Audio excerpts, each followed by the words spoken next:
in France, they're classifying handball as a combat sport. We're coming out of a pretty successful cycle. And that's what makes the senior team successful in the long run. Winning nationals 3 times in a row, going twice to the Super Globe, an historical performance to be the first, indoor national team to win successive games. We have the myths that you were talking about the stateside and the European-based players.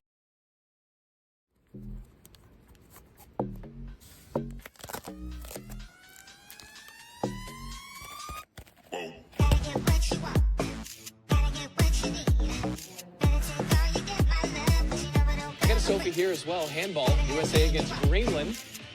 Sophie, fast hold, baseline, straight to the other end for a goal. Hey everybody, welcome to Red, White, and Blue, the U.S. Women's National Team Handball Podcast. Today's guest is USA Team Handball Junior National Team Coach.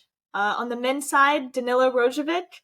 Danilo was born in Yugoslavia and then he grew up in Switzerland before finally moving to the United States in 2015. Until recently, he was the head coach of San Francisco CalHeat's men's team and a member of their board of directors, where he led the team to success in both the U.S. Nationals and the IHF Super Globe. So we're super excited to have him on the podcast. Exactly, episode number 4, and we have another great guest coming up. But before we dive into that, we've seen each other in Saint-Amand. Yes. I know, we had a U.S. handball reunion in Saint-Amand, and yeah, it was exciting to see everybody and kind of, have that reunion. Yeah, we didn't get that in-person podcast episode recorded, but it's always so much to do if you're working for USA Team Handball, especially on the women's national team. So, but other fun stuff happened. Edina was telling me for almost 2 years now when I will finally visit her. 2 years ago in Sicily. Now it's France. You made it happen. I made it happen, yeah. So it was an amazing week.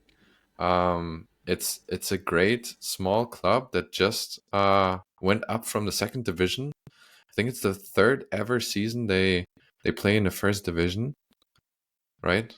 Yeah, I don't know for sure, but yeah, you were here. You got to come to some of my trainings, of course, some of the D1 team's trainings. You got to catch a match. Met up with Gabby, who's in Lille. It was a big time USA Team Handball party, you could say. Yeah, it was a great reunion, and it was an amazing match to see against Nantes, who just went through a tough week, losing their third position in the league against Paris, with a very, very close game, lost by 1. Heather Thompson, the head coach of Nantes, good friend of Edina. They know each other very well, and obviously they have assembled an amazing team on their side, led by, I would say, one of their young star players, who actually played in the game, Lena Grandevaux, who, just an absolute amazing player, was on the junior national was on the junior national team for France in the recent European U20 competition, where they won bronze and then went on to have an amazing tournament with the senior national team. Speaking of French developing amazing talent, and current world championship was in Saint-Amand. Fantastic game to watch. Yeah, and I think it was great to just see 2 women head coaches. I think that might be kind of a rarity, especially for professional sports in the United States. So to see these 2 empowering and impactful women leading their teams was a great sight.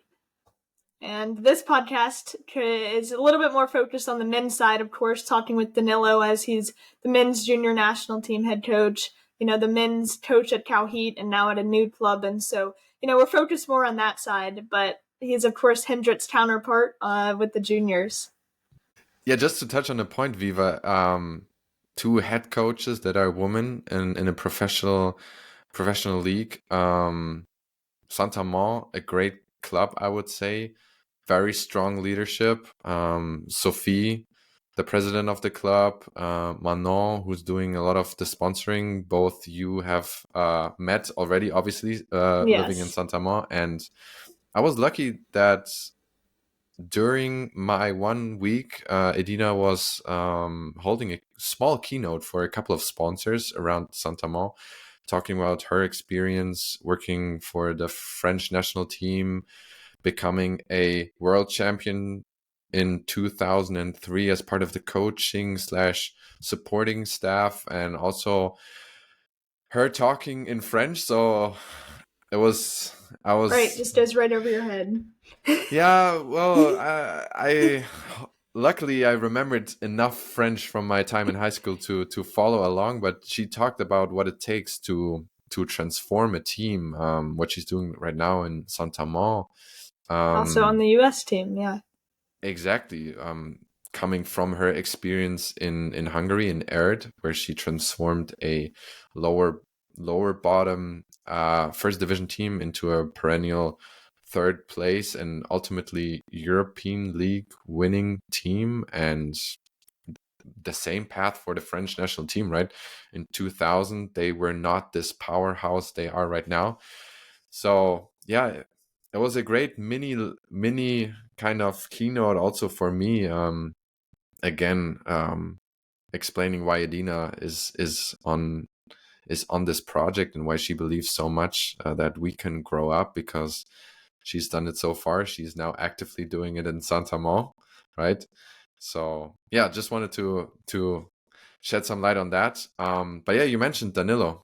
Oh no, before we go into Ariane, do you want to talk Yes. about her and her Yeah, so collegiate performance? yeah, they just had the college nationals. So we had, I guess it was Ohio State, North Carolina, and West Point all competed, and West Point ended up taking the gold, and I think that it was followed by UNC, and yeah, and so Ariane, one of our national team players, was named the MVP and was the top scorer. So congrats to her. That is an amazing achievement, and yeah, we are lucky to have her, and we'll see her again in about a month.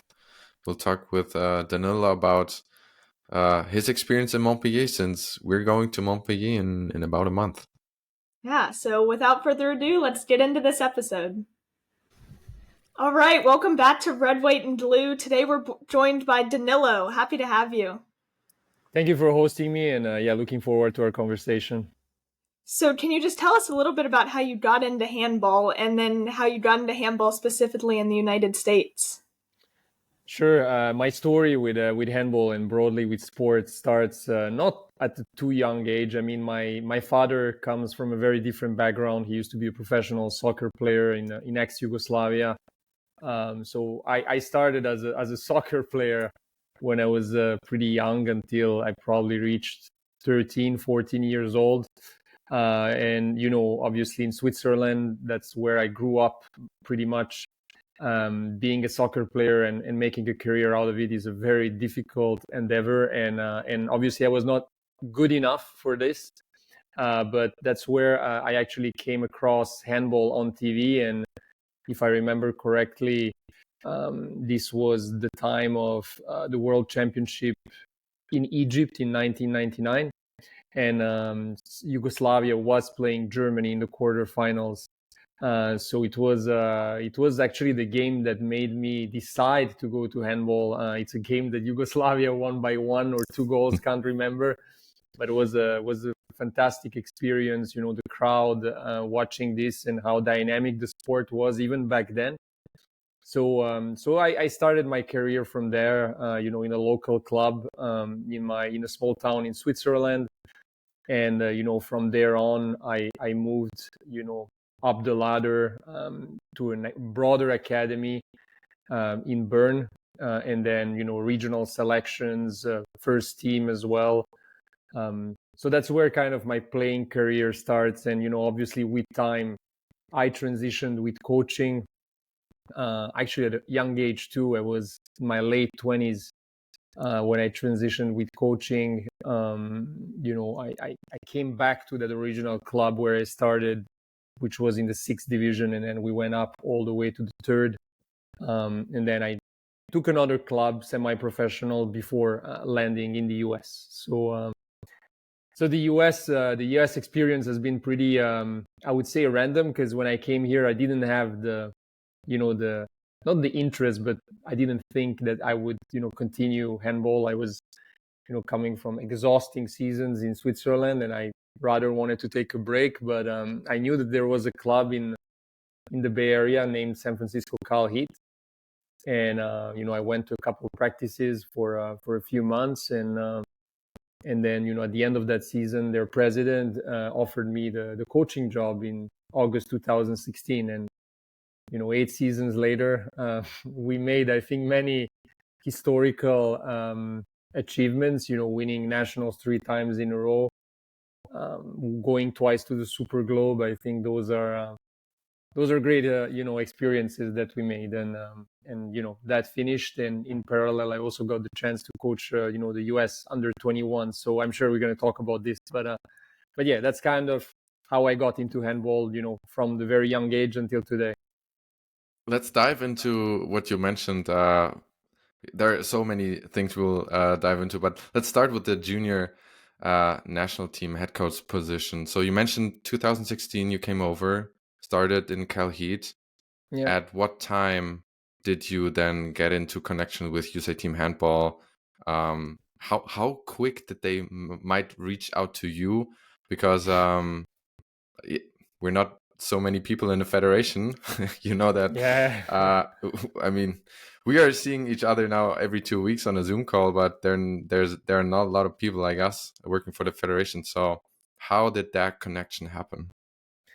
I would say my connection with the federation came a bit naturally through my club, because obviously there is a competition aspect that connects us all, as club leaders. And, I started getting very invested in, improving our competition system. And over the years, obviously, positions opened, at the national team senior level, and later at the junior level. So it's actually in 2022, early 2022, that I decided to apply for the junior national team head coach position, and I think got accepted or granted the position like a few months later. So it's been a good decision. I'm actually very happy about this. It's a very challenging environment, and I'm sure we'll talk about this too, but it's one position that I'm very proud of. And you're kind of Hendrik's counterpart, on the men's side. The ladies, our team, have the World Championships coming up in North Macedonia in June. What's next for the men's junior national team? Any competitions or training camps? So I think, just putting some context, I think, we're coming out of a pretty successful cycle. I think we went to the junior trophy in 2022 with half the squad not being available, and we finished second, cruising through the final, which was very surprising to me. Thank you. It was funny because we went with the mindset of let's do the best we can, and at the end, we had a chance to fight for gold. The gold was very far. Cuba was much better, but then we went to the World Championship, and I think we had a tough group with Croatia, Poland, and France. I think that's more difficult you cannot find, I think. But we achieved an historical performance to be the first indoor national team to win successive games at World Championship, and a draw against Algeria too. So I think for us now, what's coming is pretty ambitious, right? We have the IHF trophy, and we're trying this time to go with the strongest squad possible to win it, so that we can have more opportunities next year to play the Intercontinental Trophy. And then the World Championship, I'm not going to lie, I always want to do better than the last time. So I think for us, it's maybe a bit idealistic, but reaching the top 20, would be an achievement for this generation. But again, it depends always, the group you're seeded into, the players you have available. I mean, it's in our ecosystem in the US, it's like Russian roulette, right? Is it gonna work or not? You don't know until the D-Day. So, and I'm sure you are all very familiar with that as well. Yeah, for sure. I think the top 20 goal is actually a great goal. I mean, if you go 2025, you'll go back to back, or is it 3 times in a row? 3 times in a row in 2019 was the first time when the team went to Spain, actually, with Julio, and then us to 23. There was no World Championship in 21. Right, due because to of the COVID. pandemic. Yeah, exactly. And Yeah. 225 would be the third in a row, which would be an achievement too. Yeah. 2023 was such an incredible and unique World Championship. Also, from my perspective, I'm German American. I experienced the World Championship in Germany, also a little bit as a German, right? They ultimately won the championship. Yeah. In Germany, it was such a big deal because, and afterwards they made like this huge documentaries about each individual player playing in the second or first division team, right? And how Germany is kind of building and developing these young athletes, and 3 players even then going on to be on the squad for the 2024 European Championship and playing key roles. How did you experience the German national team as the head coach of the US American team, obviously focusing more on your team, but what did you kind of experience in Germany? How did the maybe players or fans interacted with the German team? What was your experience? Look, I think for me, I was actually really happy that we got drawn into groups in Germany, because we could have also landed in Greece. And, obviously, Greece is a beautiful country to visit, but it's not one that has a similar, knowledge and I would say history with the sport as Germany. So for us being in Germany and in Magdeburg, which happened to be the city, the club that won the Champions League, for us was the perfect location. The arena is fantastic, so environment is there. I think they also put a lot of effort into making the experience very attractive for players. They brought a lot of school kids during weekdays, so the atmosphere was fantastic. Germany was in Hanover first, I think, if I remember, and then they moved up in Magdeburg, so we got a chance to see. So obviously the players and the staff got to witness, the passion for the sport that Germans have. For me, it was not something unfamiliar, because I've lived in Germany, and also being in Switzerland for that many years, I'm very familiar with handball in Germany. So, but it's good for the players, I think. Being that immersed into the adoration and the experience, I think it's something necessary. It's, I think, something many of our players, regardless if they're in the US or abroad, would benefit from. And that's also why we, sorry to derive a little bit on the topic, we had recently our junior national team camp as well in Montpellier, and that's exactly what we want to convey to players, like being immersed in a handball only environment and city, right? And Montpellier, Magdeburg, very similar kind of tradition and heritage to the sport. So no, fantastic. Poland's going to be a different also location, but with the same kind of vibe, I hope. So yeah, no, Germany is it's the NBA of handball. So yeah, it was fantastic being there. That's awesome to hear.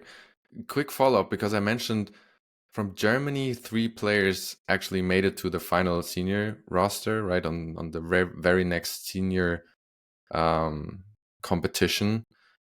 What do you feel like? How close are your talents that you coached in that 2023 World Championship to have a shot? I know it's hard to say now a couple of names, but in general, like, how do you feel?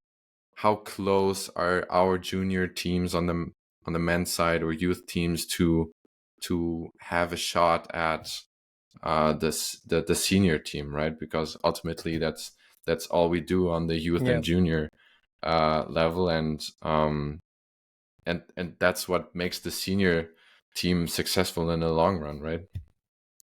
Yeah, I think I'm actually happy that some of them already have, made an appearance at their first two camps, in January and March, and I think one or two are already there. I don't want to say nobody has a definite spot, but they are in the very close consideration for the top 16, 20 players. But again, that's just my judgment, seeing it from the outside. The decision at the end comes to Robert and his team. But we had a couple players, and I think the Norca happening is actually something where these players that are in this broader consideration set will have the opportunity to show their worth. So I think for us, because we're an emerging handball nation, we must force these junior players or these talented players in the first team more than any other nation, because there is less risk on one side, and there is also an obligation to do it, because at the end of the day, if you finish 20th, 22nd, or 24th, there's not much difference, right? So you need to develop players anyway. For Germany, obviously, it's different, right? Any addition makes a either positive or negative impact to the team. So, and they go for very different goals than we do, right? So I would say, yeah, for us, I'm pretty confident that a couple guys will make it in the next 4-year span, and that's our goal all the time, right? So. Yeah, and you talked about just giving players, an opportunity, whether that's at a training camp or at certain competitions and things like that. And so I think that's, one thing that the women's team does a little bit differently is that, you have a youth team where you can kind of recruit athletes up from the youth team to the junior team and then the senior team. And there's more of that more strict pipeline. Whereas with the women's team, we have the juniors and we have the seniors. And so I think that's something, I'm sure Hendrik can speak to, that is, about the meshing and, the comparison between the men's and women's, but everybody's looking to recruit athletes, whether that's from the younger age groups or, from other sports. And so to you, what have you seen about how the men's side recruits athletes? Are they mainly players from Europe who have already played handball, or are you recruiting some athletes from other sports that are US based?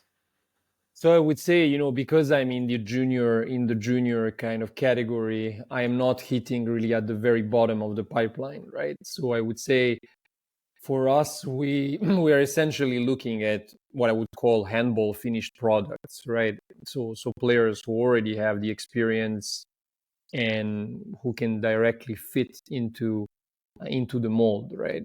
Unfortunately, and given the cycles for youth and juniors, and especially for junior, I think it's the toughest cycle, because it's in the middle and it's 2 years, right?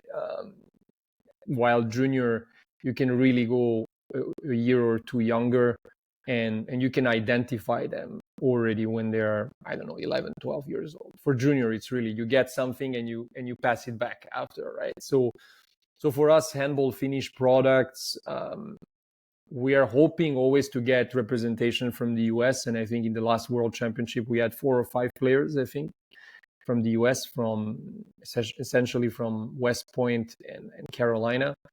In this cycle so far, what we've seen at the camp, we had 2 players from CalHeat that made the final list of players at the camp. One could not attend, the other could.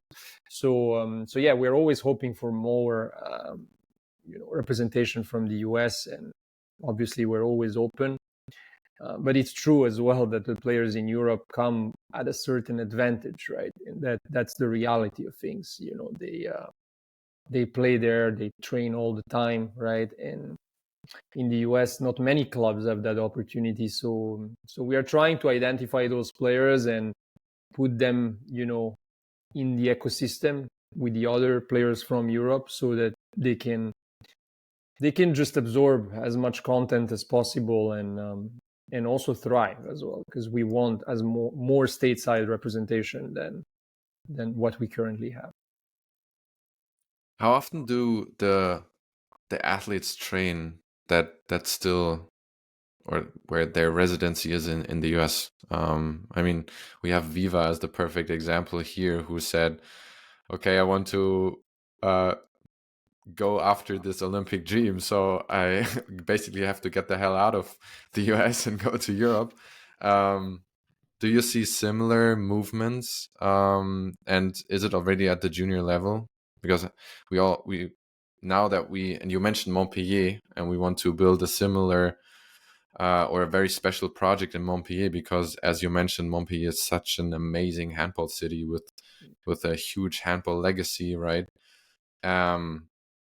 But you always have to take into consideration that moving from the US to Europe is a very, very big step. Yeah. Maybe not for you and me who've lived in Europe for so long, but most Americans have probably never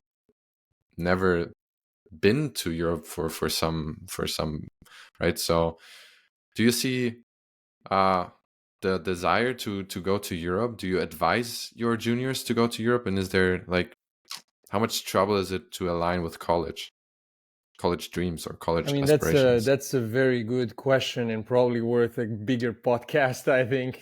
But I think, I'm sure the desire is there, right? I think the players that we get at the junior level, I've been able by then to form a certain understanding of the sport and what they want to do out of it. I think the real issue becomes, what's the end goal, right? I think when you're a junior player, 18, 19, 20 years old, you have some potential, right? You need to place the player. The player needs to make not only a financial commitment, but also priority adjustment, etc., right? With his life, and seeing what the outcome is going to be about. And if you don't see really a future in the next 3 to 4 years, it's very difficult for the athlete to imagine, moving. And even for you, I think if us staff members, we are also honest with ourselves, like, do we really want to advise a junior person to move? It's tough. It's a very tough question, because, you probably know it by now. Handball is not, soccer. The what you can earn from the sport is not the same, right? So, if you want to earn well from the sport, you need to be part of a certain elite, and it's not easy. We can see it in our senior national team. There is a lot of good players, but how many really live their life out of handball? I think probably you can count it on one hand, right? So hard to, knowing those facts, very difficult to come to junior players who live in the US and say, you have to make the move. They all know it makes sense, and I think we all agree on it. But what's the end goal? And that's the tough part to sell, the family and the kids as well. Yeah, I mean, I've experienced this firsthand, right? I graduated from high school in the United States, and 2 months later, I was moving to France. I didn't speak the language. I had never been to the town that I was moving to. And yeah, it was a drastic step, but I mean, it's paid off, I won an award at the recent IHF trophy. And so, in this short amount of time, I was able to see these great gains, but you can't advise it because you don't know that it's going to be the same scenario for everybody. It's whether that's academically, socially, physically. I mean, there's so many different factors that it's hard for you as a coach to say that this is the right solution for you, because you can't know, all these factors, of course. And so, yeah. And to your point, I think you were mentioning the Olympic dream, right? I think for those who aspire to the Olympic dream, and the next one that we have available is 228, I think being part of the team comes with certain requirements. And that's where actually I think is the only, it's not a pressure point, but it's more of a condition. In my opinion, if you want to be part of an Olympic squad, you have to be training at a rate that justifies selection. And are you going to see anything out of it? I don't know, but that's the risk to take. And I think I think you are making the right move. I think going to Europe and playing there, and I think all the players who aspire to that should do the same. I think, obviously, going just because you are hoping you can make a career is a different, um, hook than just the Olympic one. Absolutely. Yeah. Which sports would be your top three? Obviously for the Americans, not the Americans, but the US based players now speaking. What are the top three sports backgrounds you see from your juniors that you have coming from the US? For me, it would be rugby, basketball. And then the third, I don't really know. Maybe track and field. Viva actually scores two of them. Yeah, right. I got 2 out of 3. Yeah. Rugby, we had 2 rugby players in our recent camp, where afterwards both Edina and me, we said we have to get all the friends of these rugby players to convince them to play handball, just because the amazing they specifically already had been on the US national team for rugby, so they had exceptional athleticism, right? No fear of the contact, obviously, and the court mapping kind of this is there to understand, make quick decisions, how to move the ball, right? I recently told somebody we just have to make them figure out how to throw a ball ahead and past the goalkeeper, right? Because they're not used to do that. So what are your top 3 that you see on your junior team, or maybe even with Martin Bilello on the youth? Yeah, I would rather, because we don't have that same probably profiling, I would rather maybe look at what are some of the commonalities, right, within the sports. I think one to me that comes to mind is water polo. That's a good one. Yeah, I think water polo, if you remove the water aspect, which obviously is essential to water polo, the sport is almost the same, right? It's, the gesture, the movement, the tactic around the sport, very similar. You have exclusions in water polo too, right? So I think that's a sport that we should be tapping into. And there is so many athletes in water polo in the US. So I think that's one that comes naturally to mind. Obviously, you mentioned rugby. I'm sure that all the sports that share, the hand as one of the common attributes, and also the foot coordination, I think, are also important. So rugby, I would say lacrosse probably as well is also there. But one of the things that I learned recently from my first trip to Montpellier, which was not with the junior national team, but with my club team when we prepared for Super Globe last fall, is when speaking to Montpellier's physical trainer, like head of physical preparation, one thing that I learned that was a big aha for me is that in France, they're classifying handball as a combat sport. So handball is not only now a collective sport, but it's classified as combat sport. And the way they prepare the athletes at the young age is the similar type of preparation as combat sports. And that was actually a big learning for me. And also seeing how they do physical preparation in Montpellier is very actually physical and combat oriented. At least half of it, right? Obviously there is a technical aspect, but even if you look today, like the amount of contact, the shocks that your body is enduring during practice and games, actually it makes complete sense to me. Who was the physical trainer you were talking to? Since we will be in Montpellier in 1 month, I'll specifically have to look out for him.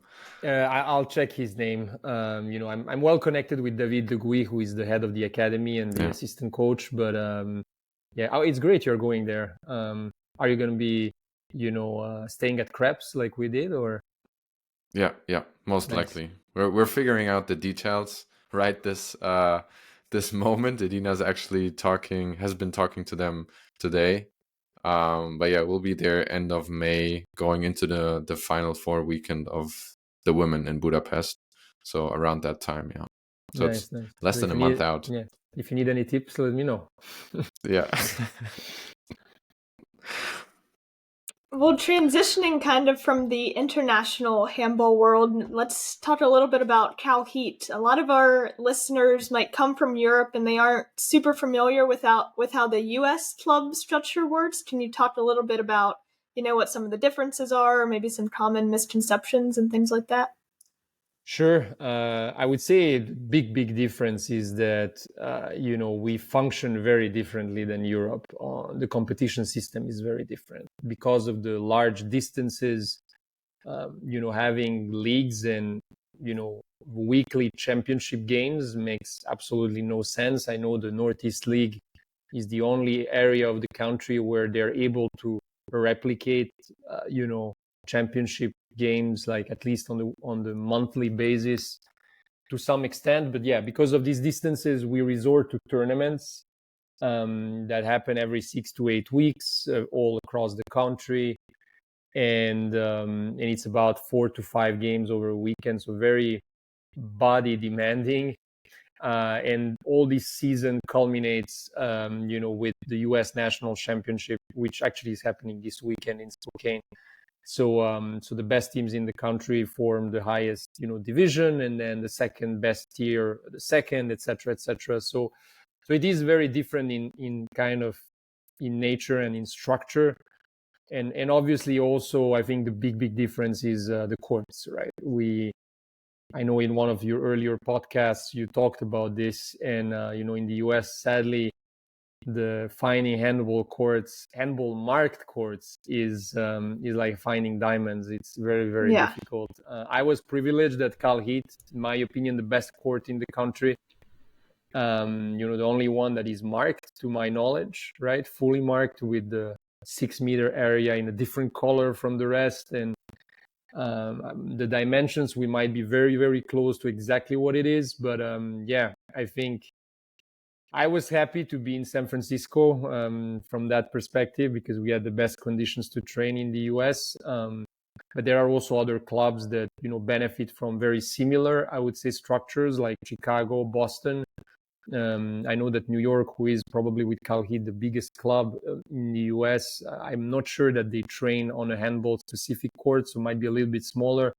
But they are probably the ones with CalHeat that train the most consistently as well, 2 to 3 times a week. So yeah, our ecosystem doesn't have hundreds of clubs. Probably there is between 20 and 30 active, and I might be a little bit kind with my assumption, but generally speaking, I think most of the clubs are in big cities, San Francisco, LA, Denver, Boston, Chicago, Miami, Dallas, etc. Right? So we haven't really figured out what I call the European model, which is the opposite actually. In Switzerland and Germany and some other countries, like big cities don't necessarily have handball clubs. In Switzerland, we have every village as a handball club, so it's a very interesting comparison with the US, which has big cities, big clubs. But I think it makes sense to the US. Like, I think you need to start from these big cities, and then make them as big as you can, and hopefully those bigger clubs will then either fragment into smaller ones. Let's see.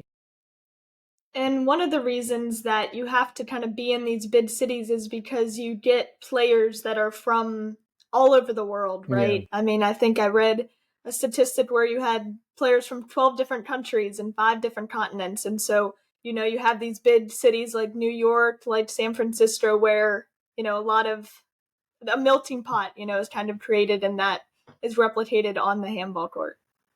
Look, I mean, handball is a European sport. That is something that is never going to change, right? So I think us hoping that, a New York City, a Boston, or a Chicago, or a CalHeat have 80% of players who learned the sport in the US and became master of the sport in the US is, I don't want to say delusional, but it's a very difficult endeavor, Yeah, right? You're gonna reach a certain limit, and I think the Europeans also serve a very important role. The Europeans, or the Latino American players from the Middle East and Asia as well.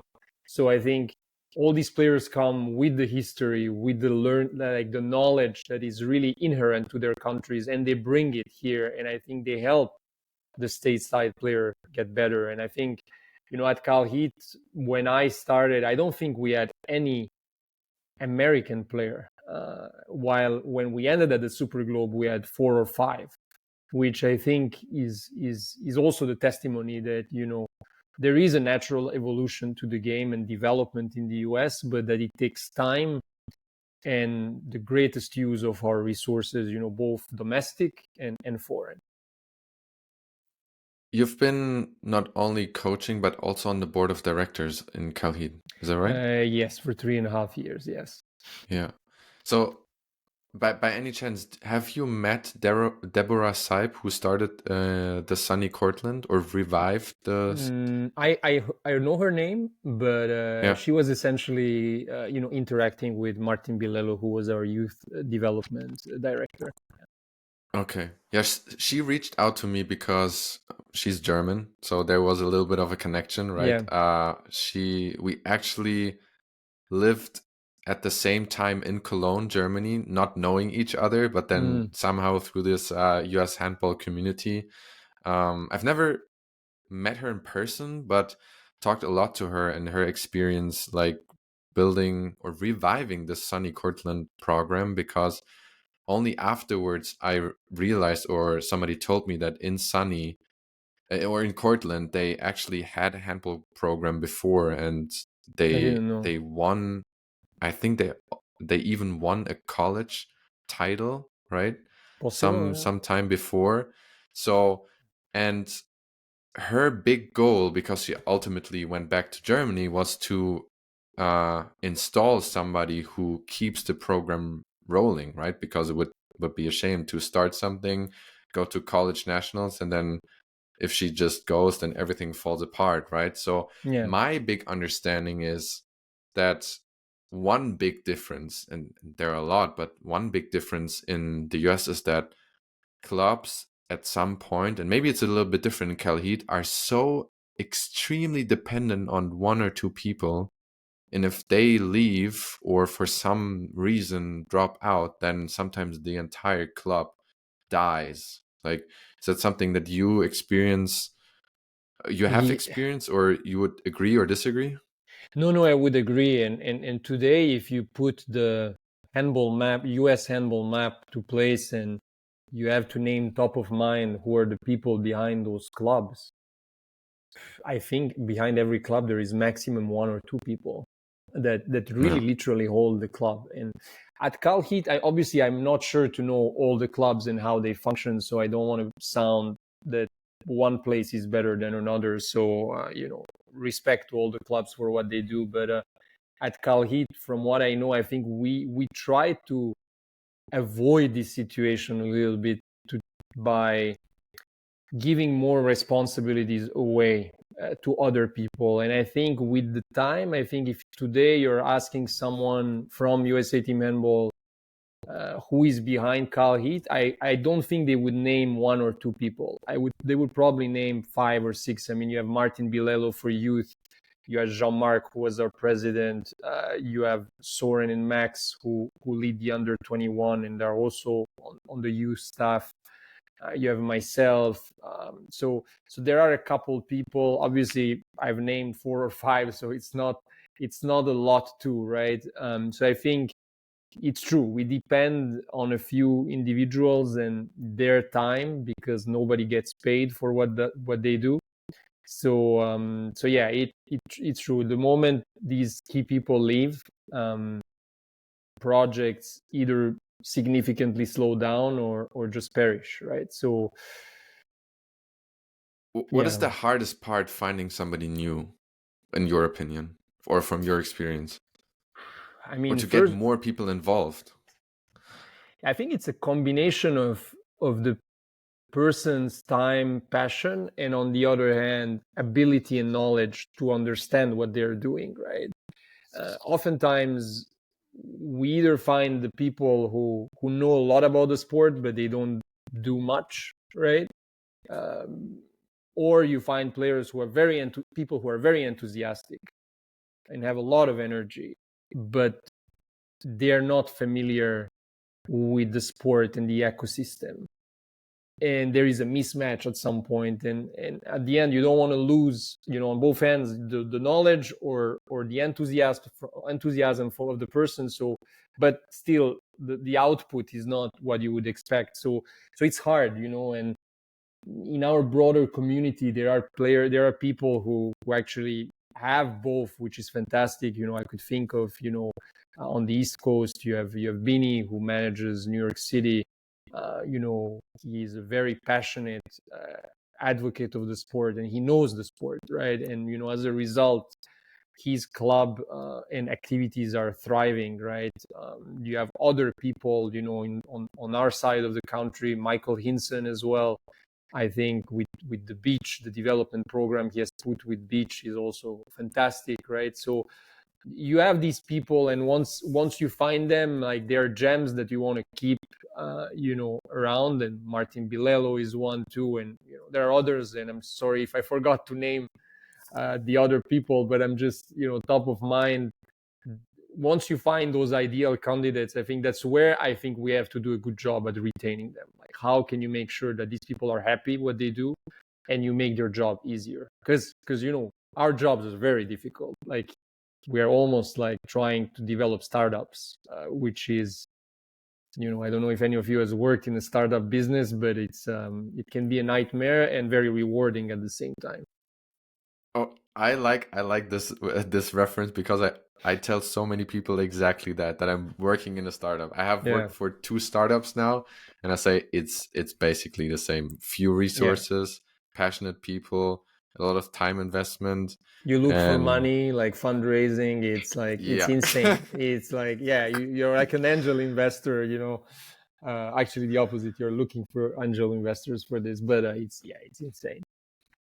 And so you talked about, having these volunteers and these people who are willing to, put these sacrifices in their time and everything. And we just had Mishi on the podcast, and she was telling us kind of a funny story about maybe a volunteer role that you had at CalHeat, like making people, do a couple hours of volunteer work so that they could have some financial resources for nationals. Can you tell us about that? Sure. I mean, Mihi is another person who I haven't named, but fits perfectly in this category of of individuals who really embody both, right? And I think that reference was, it's a rule we implemented, and I think she drove that implementation with maybe someone else from the board. But the idea was to get people involved, right? Because we were seeing that we had 2 categories of people: those who wanted to help and those who simply wanted to play. The problem was that those who simply wanted to play wanted,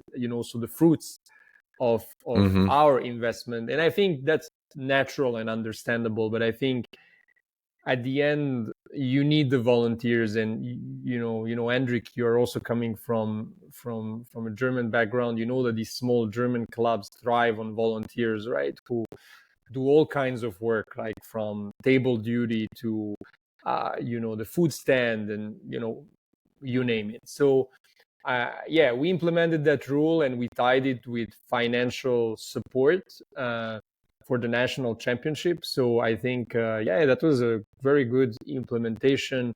I think generally, and probably Mihi and Martin Bilelo can speak to this, is like, I think we found good levers at CalHeat to develop our club, to drive more volunteering, to generate more funding, more engagement, etc. So I think we developed the club to a pretty good aspect from across those different perspectives. 3-time repeat champions. Record. That's the record, yeah. So there's some legacy to unpack here. Talk us a little bit about. I've seen your it's not a recent, but I've seen your LinkedIn post, I think, talking about that. Now that you, correct me if you're wrong, you actually left San Francisco for LA, right? Yeah, so, for a team in LA. Yeah. But let's talk a little bit about the transformation you made with San Francisco CalHeat, because it didn't start out like that, but then No. you had, or you achieved a couple of, or formed a couple of great teams back to back to back. So what was that transformation like? And also talking a little about how many Europeans were on the team, how many Americans are on the team. I know this is a big topic. It's a big topic, at least all the time in the national teams. We are all Americans, but still it's a little bit, who are the Americans, who are the dual citizens, right? So I think that also kind of comes out of the club system, where it's Europeans and Americans, and kind of fighting sometimes fighting for playing time, right? So yeah, talk a little bit about your experience transforming this team. That also probably deserves another podcast, but I would just we're happy to have you back on. Yeah. I don't want to be the only person there, but generally speaking, I think when I arrived at CalHeat, it was a decent club, I think, and not very far in terms of profile. It was smaller for sure. We had probably about 30-40 members, 2 teams, 1 woman, 1 man. And on the men's side, the team was, I would say, relatively competitive, right? They were playing elite division, so top 8 in the country for many years, but always between the 6, 7, and 8 spot, right? That was the nature of things. But when I arrived, I realized that this is a great opportunity. I think with some luck, we can maybe develop the players, because they had the European fundamentals, but they needed a little bit more drills and practice, so that we could get to a point of now we can compete against the teams. Because here it's very simple. The math here functions very differently than in Europe. Some teams have a natural advantage, and I want to name CalHeat as one, because of the gym we have. So we can train there 2 to 3 times a week, no problem, and repeat, while some teams don't train, or just train once a week or every 2 weeks, right? And that's a gigantic advantage, right? If you constantly train, there are not many teams in the country can do that. So I saw this as a big opportunity for us. I brought in some of the experience and knowledge that I had in Europe, and which also was a big advantage, because I can name one. It took many, many years for teams here to start playing, transition and fast here. Many teams were used to very slow pace handball, so we took this as a big advantage, but we were still, over the years, like at the beginning, we were lacking also the quality of the players. So that's where I think, it took some years to dethrone New York City, who was dominant for, I don't know how many, a decade almost, right? With Nyack and New York City were the 2 teams that dominated the US, and who still today have the most titles, if you look historically. So it took that work, some luck as well, because I don't want to deny it. Like, players that we got over the years, the great players like Eloy Rubio from Spain, Florian Schöbinger from Germany. What divisions did they play? So Eloy, at that time? Eloy played in Atletico Madrid under Talan Dushebaev. So he played for really the creme de la creme, right? So and Florian Schöbinger played 16 years of first and second Bundesliga with Stuttgart. So once you have these 2 players and you put around the others that are also very good, like we had great players with Slavoj Jovanovski, with Soren Müller, with Zue Dakuro. We were lucky to have Lukas Kroger, who played for many years for Fürstenfeldbruck as well in third Bundesliga. So once the whole machine starts working, that year, the first year when we won, it was a very tight game. We won by 1 goal. But then it's like success drives success, right? And absolutely, new players came in. The system was known to everyone, but what is interesting with all the 3 wins we got was 3 very different teams. I would say that the team that won in to 19, I think only a third of that team remained in 222, and only 3 players remained in at the last title in 223. So we've evolved, and I think one of the things that I personally pushed was to rejuvenate the team as much as possible. Because the way I wanted to play, it's hard to play with players who are, not in their prime physical,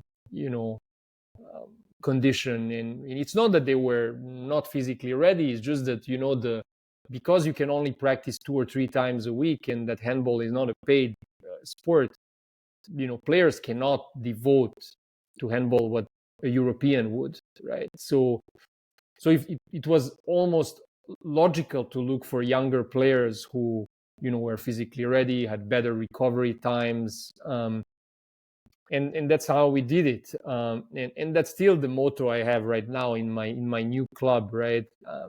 Because of such limited opportunities to develop players, you need to look for natural attributes, which are, youth, pretty much, right? So yeah, 3 different years. I couldn't name one better than the other. They all had their flavors. But yeah, it was a fantastic evolution, and I think it culminated to me with the win at the Super Globe, which is probably the greatest achievement. And having 4 Americans on that team, I think it's something that is great. And I think that takes years, right? It's not just like, hey, I can go to the Super Globe now and bring American players or win a game or whatever. When I say American, I say stateside, sorry. Yes, yeah. So just to be clear, because I don't make that distinction between dual citizens. For me, once you have the passport of a country, we are all the same, right? So absolutely. But yeah, we never had problems in like having the distinctions between the two. Like I think the Europeans were always welcoming of the stateside players and vice versa. I think we had a great atmosphere in the team. So, and that's what I miss the most. I must admit. Our atmosphere was just unique, and probably the best experience of my coaching life, I would say.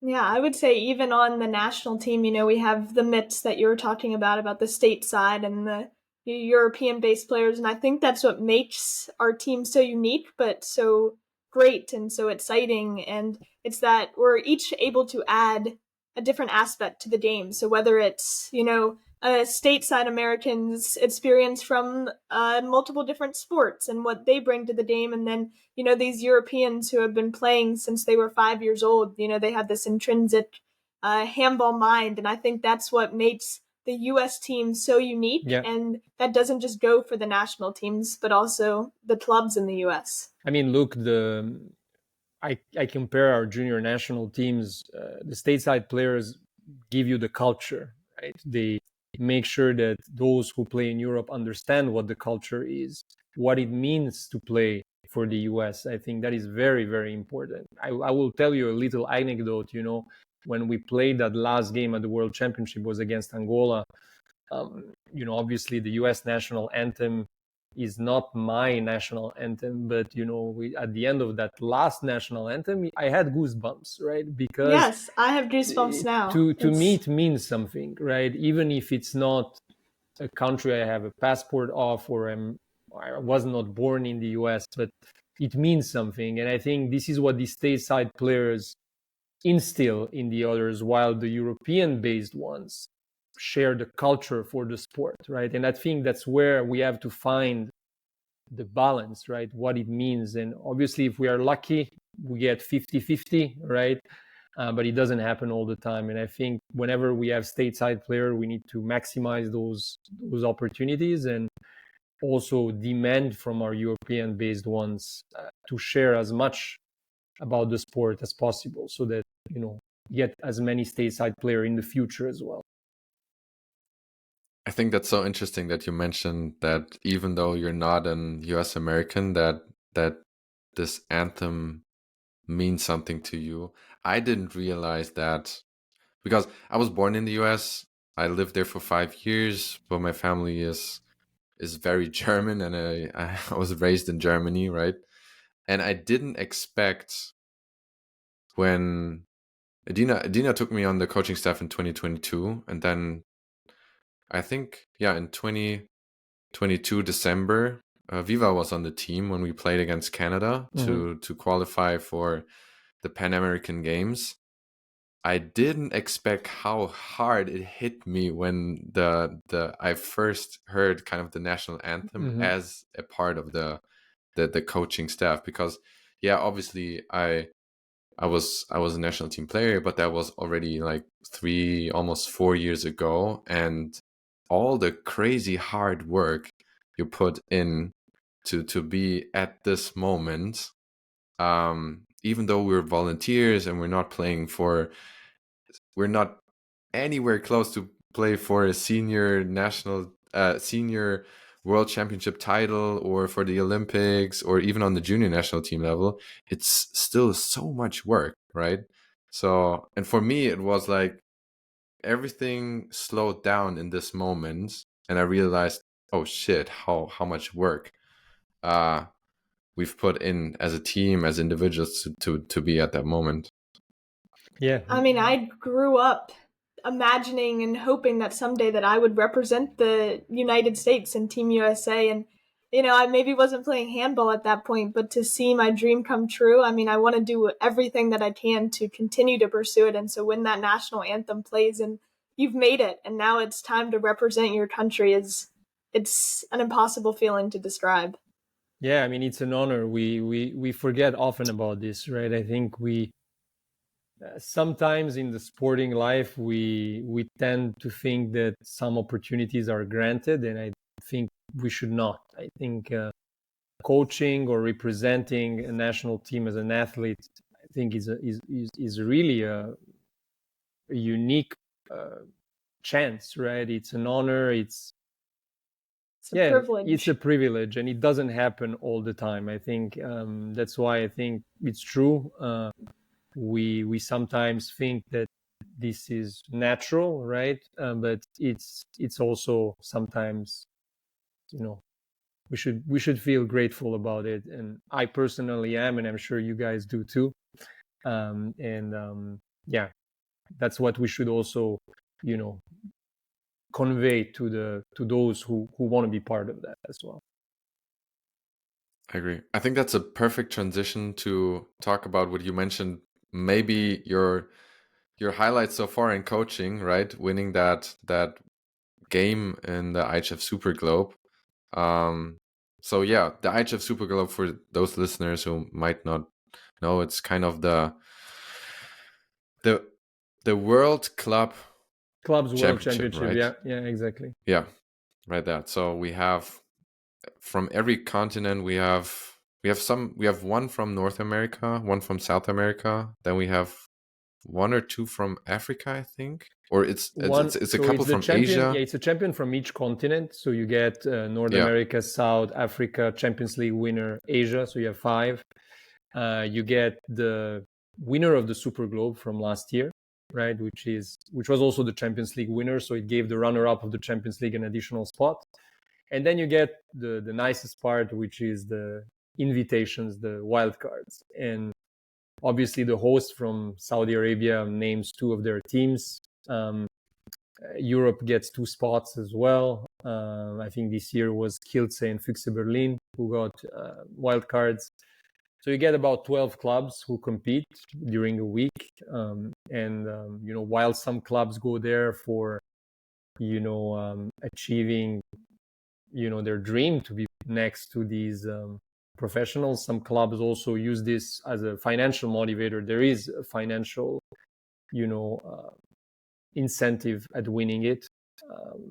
So for some big clubs, this tournament means as well, right? So those are not the only motivations, but I would say probably the big ones.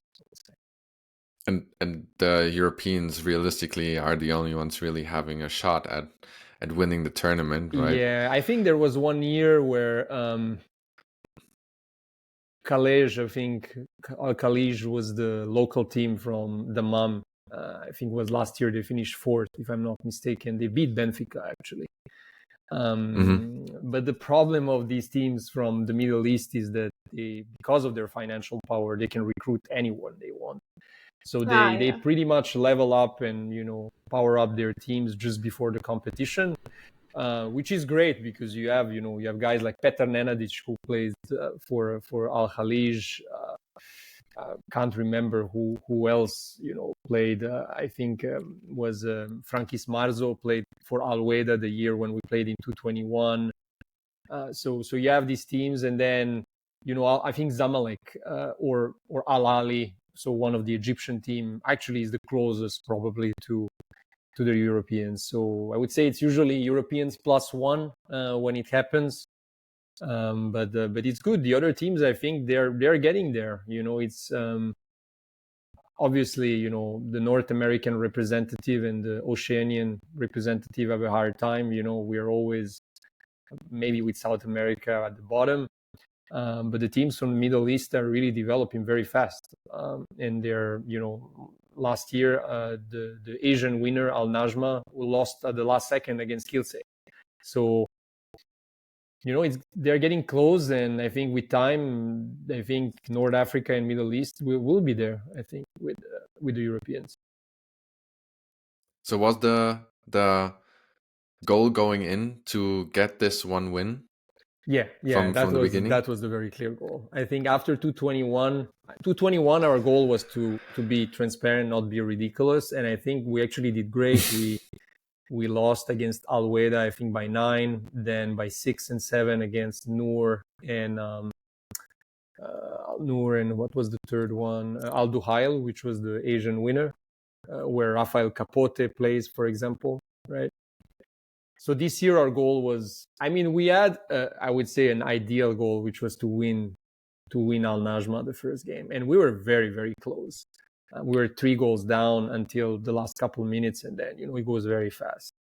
But then clearly our goal was to win one game. And we were a bit lucky to play Queensland for the qualification for 10th place. And we beat them, I think, by 5 goals. And then we played Al Noor, which was a rematch from 221, and we were like, that was a super close game. We were 1 goal up at halftime, and I think we lost by 3 or 4. And Al Noor was powered up with a lot of professionals. So, but what is interesting is, and obviously, I wish for many other clubs in the US to live the Super Globe dream, right? And get one or many wins, I think.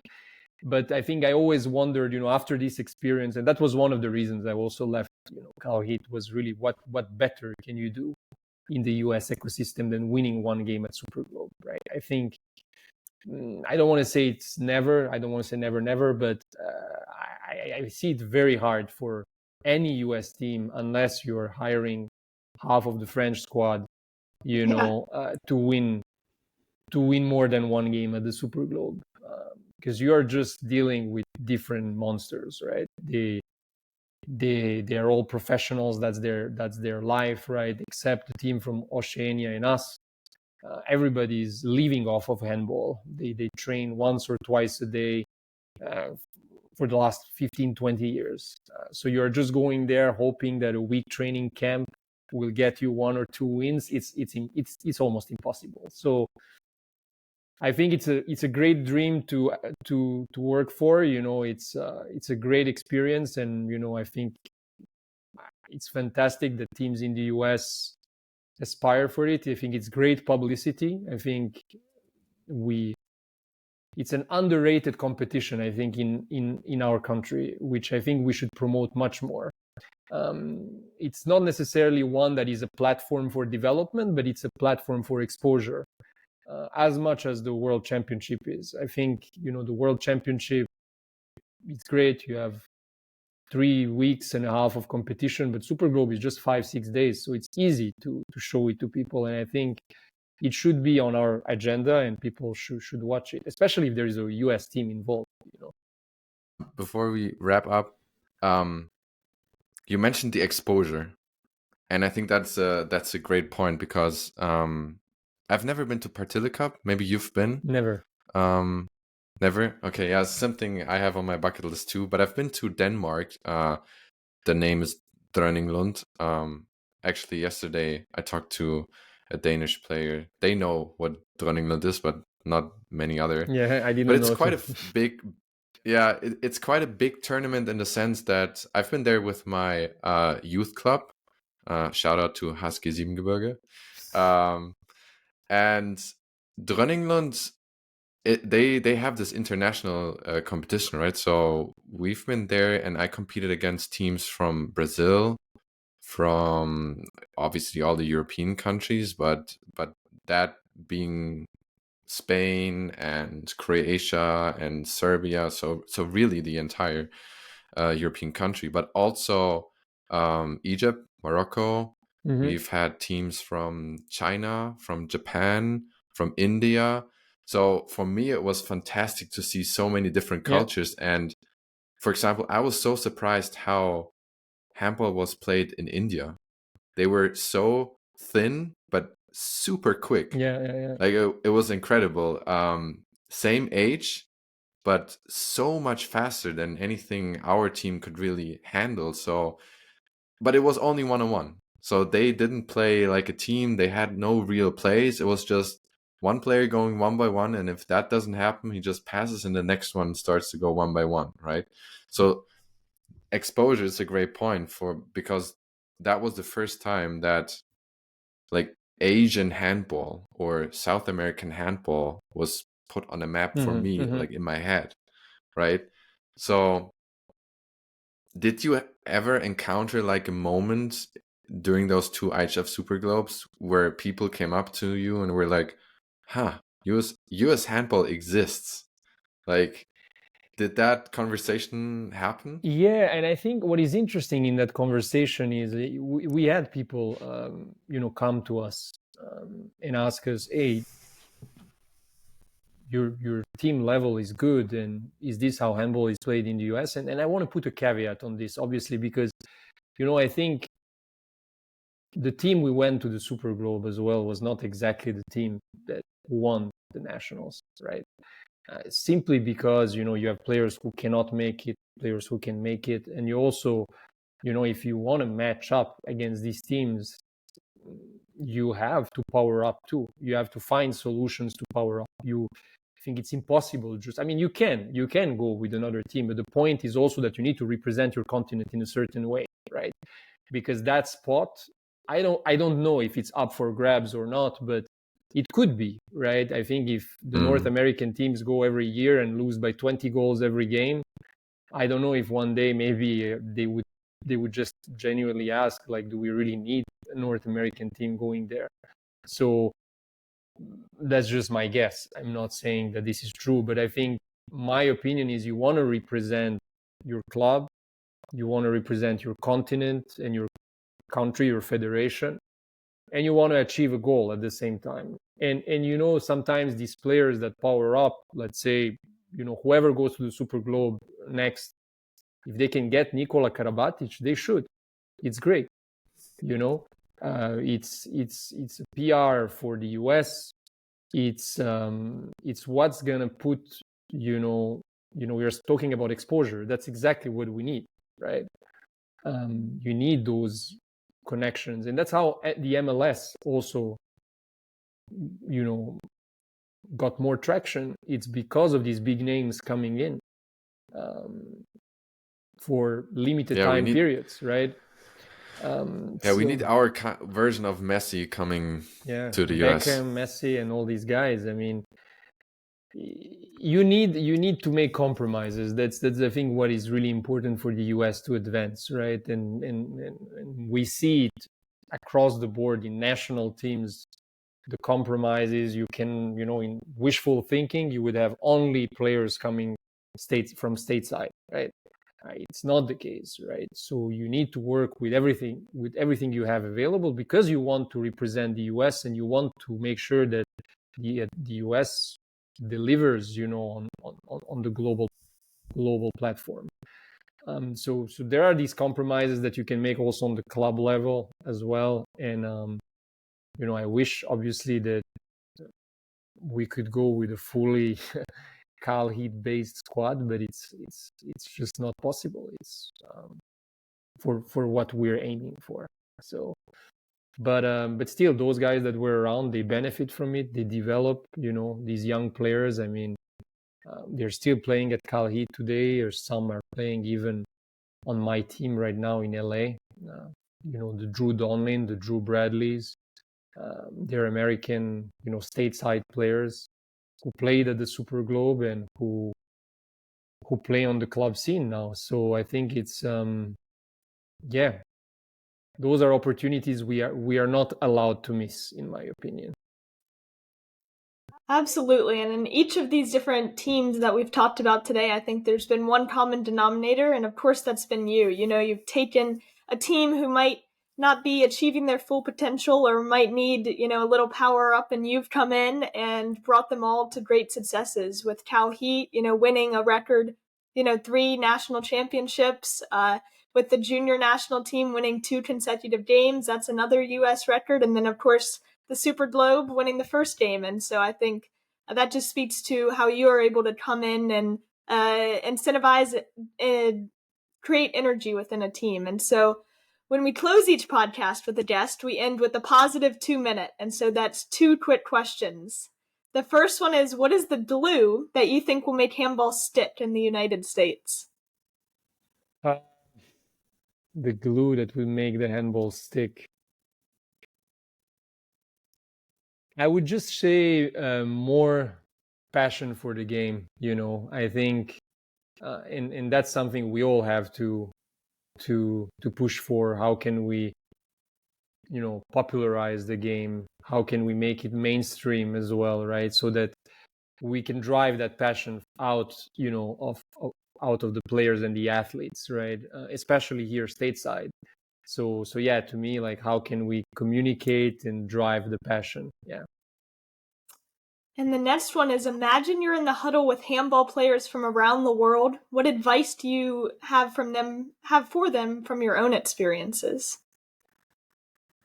I would rather speak to the ones who are outside of the US ecosystem, and who try to get in here. And I think this is going to be an interesting point, is I think oftentimes when you've learned the sport in Europe, when you've become professional in Europe, earned even an income out of it, you tend to lose, the reason why you started playing the sport first. And I see it a lot when, I don't want to sound, negative, but, we often get contacted by professional players to join teams. And obviously the immediate ask is like, what's in it for me? How much, can I get, and the benefits? And I think that is completely fair given the experience they have. But I think oftentimes, we forget this passion and the reason why we started playing. So I would say my message would be, don't forget, where you come from, where you started your whole handball journey, and try to have still a bit of, of that humbleness, in you, and to drive. But obviously, we all want to make this our profession, right, and earn. So I think I also completely understand both sides of the argument, but keeping it humble, I think, as you grow, is essential. I love that, and I would just want to have one small note, because I recently saw a video, maybe it was this year or last year, where the German national team, I don't know if it was a competition or something, but all the players had warm-up shirts, and on the back of their shirt was the club they started to play handball. Nice. It was none of the That's big great. Kiel or Flensburg, or if somebody small town grew up clubs, in Poland, probably, was not only small town clubs that I have never heard of, right? So speaks exactly to what you just said, like remember where you came from. But No I think it's essential, in our handball journeys and sports journeys in general. It applies across, right? So yeah, I mean, we know it here in the US, how much investment is needed to get to what we want is not easy, right? Time wise, energy wise. So And absolutely. Thank you so much for joining us, and thank you for all that you do for handball in the United States. Thank you. You're doing a great job. Congrats again for qualifying for the Junior Worlds. And, I can only wish you to do the same or better than us. And that's, I'm sure you will do it. You have a tough group, but, those are not the games necessarily that matter. What matters is the final output. And I'm sure you'll succeed. Thank you very Thanks, much. Danilo. Yeah, thanks, Danilo. I said to Viva before this podcast, I haven't met you in person, so I'm looking forward to do that. And just before we let you go, probably the hardest question: who would you recommend us to have on the podcast? Have Bini, if he is a good person to talk to. Okay, yeah. Because you will get, you have me as a club leader on the West Coast. He's East Coast. He's also part of FCH. So that helps. And he has been to the Super Globe. He has been the first, New York City was the first American team to go to the Super Globe. Plus their team won like nationals, I don't know how many times. So I think it's a great understanding. He was there probably 10 years before me. So more, even 15 probably. So I think he would be a great person to have. Definitely. All right. That's it. Thanks again. Wow, we just had a great conversation with Danilo, and now we're going to tell you how you can support our own team. So, of course, you can follow us on Instagram, both at USA Team Handball and USA Handball WNT. On YouTube, if you want to watch these recordings live, you can go to USA Team Handball on YouTube and watch us. Please follow, and review us on Spotify. That helps a lot. If you have any questions, comments, concerns, please DM us on one of these accounts or leave a question below. And I think we want to talk a little bit about the big competition that's coming up. So we have the U20, the Junior Women's World Championships. Can you tell us about that, Hendrik? Yeah, exactly. So when you're listening to this podcast and you're a very early listener, it will be somewhere mid-May. So we're 10 days out to meet in Montpellier, but that is more of a senior national team focus. But we're exactly 1 month out of starting our competition, in Skopje, the U20 World Championship. Back to back for the first time ever. Let's go. Secured a well-deserved second place in Mexico back in December 2023. So we'll have a couple of interesting short episodes, special episodes. Yeah, I'm so excited I can't even speak correctly anymore. Talking about our experience leading up.